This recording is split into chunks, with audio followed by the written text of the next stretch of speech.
ایک نوجوان اپنے کالج سے گریجویٹ ہونے والا تھا۔ پچھلے کچھ مہینوں سے اسے قریب ہی موجود ایک گاڑیوں کے شو روم میں سپورٹس کار بہت پسند تھی۔ چنانچہ اس کے ابا جان سے وہ کار لے کر دے سکتے تھے تو اس نے اپنے ابا جان کو کہہ رکھا تھا کہ اسے گریجویشن کے تحفے میں وہی کار چاہیے۔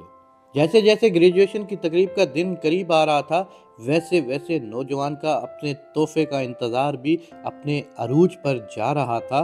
بالآخر تقریب کے دن کی صبح کو اس کے ابا نے اس کو اپنے خاص مطالعے کے کمرے میں بلایا۔ اس کے والد نے اس کو بتایا کہ ایسے ذہین اور محنتی بیٹے کے باپ ہونے پر ان کو کتنا فخر ہے، اور یہ بھی بتایا کہ وہ اس سے کتنا پیار کرتے ہیں۔ پھر انہوں نے اس کو ایک غلاف میں لپٹا ہوا ڈبہ تحفے میں دیا۔ کچھ مایوسی اور کچھ تجسس کے ساتھ اس نے وہ تحفہ کھولا تو اس میں ایک نہایت خوبصورت چمڑے کے دستے والا قرآن شریف موجود تھا۔ یہ دیکھنا تھا کہ غصے کے مارے اس کی رنگت سرخ پڑ گئی اور اپنے ابا پہ چلا اٹھا کہ اپنی اتنی ساری دولت ہونے کے باوجود آپ نے مجھے صرف یہ قرآن تحفے میں دیا ہے۔ اور پھر وہ اس انمول تحفے کو وہیں پر رکھ کر نکلا اور گھر چھوڑ کر چلا گیا۔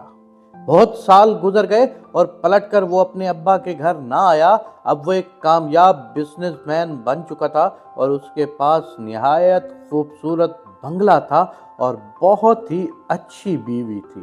اب اسے کبھی کبھی اپنے ابا کی یاد ستاتی تھی کہ وہ بہت بوڑھے ہو چکے ہیں اور شاید انہیں اس کی ضرورت بھی ہو۔ وہ سوچتا کہ اسے اپنے ابا کو ملنے جانا چاہیے۔ اس سے پہلے کہ وہ اپنے ابا کو ملنے جاتا، ایک دن اسے اطلاع ملی کہ اس کے ابا کا انتقال ہو گیا ہے اور وصیت میں اپنا سب کچھ وہ اس کے نام کر گئے ہیں۔ اسے افراتفری اور غم کے عالم میں ابا کے گھر جانا پڑ گیا۔ جب وہ ابا کے گھر پہنچا تو اس کا دل غم کی شدت سے بھر گیا اور ایک پچھتاوے کا احساس اس کے سینے میں جاگ اٹھا۔ تدفین سے فراغت کے بعد وہ اپنے ابا کے ضروری سامان کا جائزہ لے رہا تھا تو تبھی اسے وہی تحفے والا قرآن ویسے ہی بالکل نئی حالت میں پڑا ہوا ملا جیسا وہ سالوں پہلے اسے چھوڑ کر گیا تھا۔ آنکھوں میں آنسوؤں کے ساتھ اس نے قرآن شریف کو کھولا اور اس کے اوراق پلٹنے لگا۔ جو ہی اوراق پلٹتے ہوئے اس نے ایک صفحے پہ دیکھا کہ اس کے ابا نے ایک آیت پہ نشان لگایا ہوا تھا۔ وہ سورہ رعد کی 28ویں آیت تھی۔ بے شک اللہ کی یاد دلوں کو سکون بخشتی ہے۔ اس نے یہ آیت پڑھی، تبھی قرآن کے پچھلی جانب سے کوئی چیز نیچے گری۔ وہ ایک کار کی چابی تھی، اسی کی پسند کردہ وہ شو روم والی گاڑی، اسی کی چابی، رسید کے ساتھ چابی کے ساتھ موجود رسید میں اس کی گریجویشن والی تاریخ لکھی ہوئی تھی اور ساتھ ہی یہ بھی لکھا ہوا تھا کہ مکمل قیمت ادا کر دی گئی ہے۔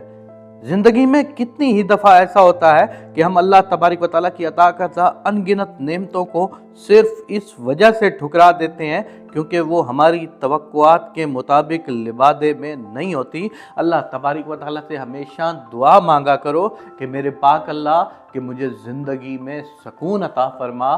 باپ چلا جائے پھر گاڑی بھی معنی نہیں رکھتی۔ اللہ تو ہم سب کے والدین کو صحت و تندرستی والی زندگی عطا فرما، اور جن کے والدین اس دنیا سے چلے گئے ہیں ان کو جنت الفردوس میں اعلیٰ مقام عطا فرما۔